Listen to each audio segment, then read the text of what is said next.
আমরা আসছি জেলায় জেলায়, আসছি পাড়ায় পাড়ায়। আপনার চারপাশে ঘটে যাওয়া খবরাখবর তুলে ধরবো আমরা। রাজনীতি থেকে বিনোদন, আবহাওয়া থেকে অফবিট, সব ধরনের খবর তুলে ধরবো আপনাদের।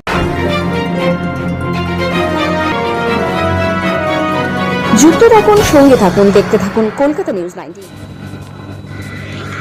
অসহায় মানুষের পাশে সিপিডিআর ইন্ডিয়া হিউম্যান রাইটস দীর্ঘদিন ধরে মানুষের পাশে থেকে সমস্যার সমাধান মেটানোর কাজ করে চলেছে। জটিল থেকে কঠিনতর কাজের সমস্যা সমাধান মেটানোর কাজ করে চলেছে। জটিল থেকে কঠিনতর কাজের সমস্যা মানুষকে পাশে থেকে উপকার করা একটিমাত্র কাজ এই সংগঠনের। অসহায় মানুষের পাশে থেকে অনবরত কাজ করে চলেছে। তুমি শারীরিক দিক থেকে অসুস্থ হলেও কেউ যদি কোন সমস্যায় পড়লে সেই সমস্যা সমাধান। কয়েক বছর ধরে একটি স্বামী ও স্ত্রীর দাম্পত্য পরিবার সমস্যায় ভুগছিলেন এবং সমাধান হচ্ছিল না, এবং তাই এই সংগঠনের সাধারণ সম্পাদক অতীন্দ্র ঘোষ তারই পরিপ্রেক্ষিতে জানালেন এই পারিবারিক সমস্যাতে আইনি পরিষেবা তারা পায়নি কোনো। এই জন্য ছেলের পক্ষ থেকে অভিযোগ পাওয়ার পর তাদের নিয়ে আমরা দুই পক্ষ থেকে সমস্যা সমাধান করার জনাবসা হয়, এবং তারই পাশাপাশি কিছু সমস্যার সমাধানের জন্য তাদের কিছু প্রস্তাব দেওয়া হয়, এবং সেই প্রস্তাব এই সংগঠনের অতীন্দ্র ঘোষসহ সংগঠনের সদস্য সুস্মিতা সবশেষে জানালেন এই সমস্যার সমাধান খুবই তাড়াতাড়ি শেষ করা যায় সেই চেষ্টায় করা হচ্ছে। এই পারিবারিক সমস্যা সমাধানের ব্যাপারে সংগঠনের সাধারণ সম্পাদক অতীন্দ্র ঘোষ সদস্য সুস্মিতা কি বললেন তারই বিস্তার জানতে চোখ রাখুন আমাদের সংবাদ মাধ্যমে। তো তার মধ্যেই আপনি যে অসহায় মানুষদের পাশে দাঁড়াচ্ছেন এবং কাজ করে চলেছেন সেই ব্যাপারে কি বলবেন? দেখুন, দীর্ঘদিন ধরে আমি একটু অসুস্থতায় ভুগছি। সমস্যাটা অনেক দিন থেকেই চলছে। অন্তত ডেলি ধরুন 100 থেকে 150টার উপরে আমাদেরকে ফোন কল অ্যাটেন্ড করতে হয়। অসহায় মানুষরা ফোন করে, তাদের সমস্যা শুনতে হয়, এবং ফোনে অনেকক্ষণ ধরে সবার সাথে কথা বলতে হয়। যারা আসছে, দীর্ঘ 27 বছর ধরে মানবাধিকার সংগঠন করছি, যে অসহায় মানুষগুলো আসে তাদের কথা তো আমাকে শুনতে হবে, তাদের বেদনা তো আমাকে জানতে হবে। আমরা চেষ্টা করছি দীর্ঘদিন ধরে centre for protection of democratic requirement of India, যা short form CPDR India human rights organisation, দীর্ঘদিন ধরে মানুষের সাথে মানুষের পাশে কাজ করছি। তাই এই শরীর খারাপ থাকা সত্ত্বেও মানুষের কাজ করতে যেতে হচ্ছে। দেখুন, আজ না হোক কাল আমাকে চলে যেতেই হবে পৃথিবীর মায়া কাটিয়ে। যে মানুষরা এসেছে প্রত্যেকটা মানুষকে আজ নয় কাল যেতে হবে। কবে আমি যাব আমি নিজে জানি না।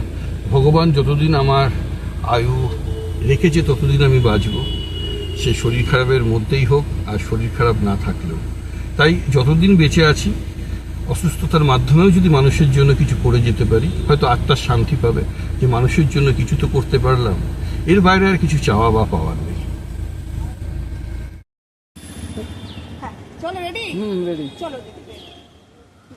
আজকে সিপিডিআর ইন্ডিয়া হিউম্যান রাইটসের পক্ষ থেকে অভিনেতা এবং মোনাসেলের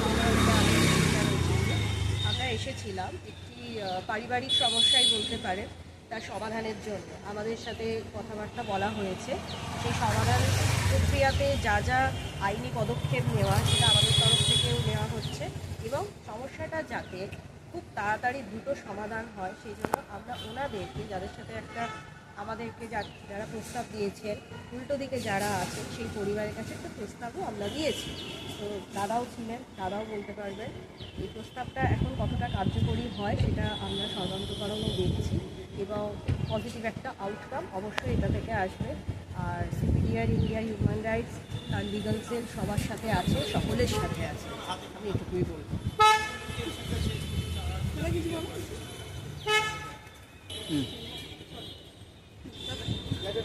আজ আমরা আলিপুর পুলিশ কোর্টে এসেছিলাম। একটি 2014-এর একটি কেস দীর্ঘদিন ধরে পেন্ডিং হয়ে পড়ে রয়েছে, যা সুরা হচ্ছে না, এবং সেই সংক্রান্ত কিছু সমস্যা নিয়ে ছেলেপক্ষ আমাদের কাছে এসেছিলেন, এবং তাদের স্বামী স্ত্রীর মধ্যে একটু বিবাদ দীর্ঘদিন ধরে চলছে, এবং সেই নিয়ে কোনো আইনি প্রক্রিয়ার পক্ষ থেকেও কোনো সুরা এখনও মেলেনি। যাই হোক, আমাদের সিপিডিআর ইন্ডিয়া হিউম্যান রাইটসের লিগ্যাল সেলের পক্ষ থেকে আমাদের মাননীয় ভাইস প্রেসিডেন্ট যিনি রয়েছেন মহিলা সেলের, আমাদের শর্মিষ্ঠাদি, ওনাকে সাথে করেই আমি নিয়ে এসেছিলাম এবং আমরা ওনাদের লয়ারের সাথে বসেছি, কথোপকথন বলেছি এবং আগামী দিনে যাতে এটা অতি তাড়াতাড়ি সম্পূর্ণ হয় তার জন্য আমরা প্রস্তাব রেখেছি বেশ কিছু। সেই প্রস্তাব তারা গ্রহণ করেছে। আগামী দিনে তারা সেই প্রস্তাবকে আমাদেরকে জানাবে এবং আমরা আশা রাখছি যে আগামী দিনে এনাদের যে এত বছর ধরে যে সমস্যাটা, সেই সমস্যাটা দ্রুত সম্পূর্ণ হবে। সমস্যাটা সম্পূর্ণ হবে।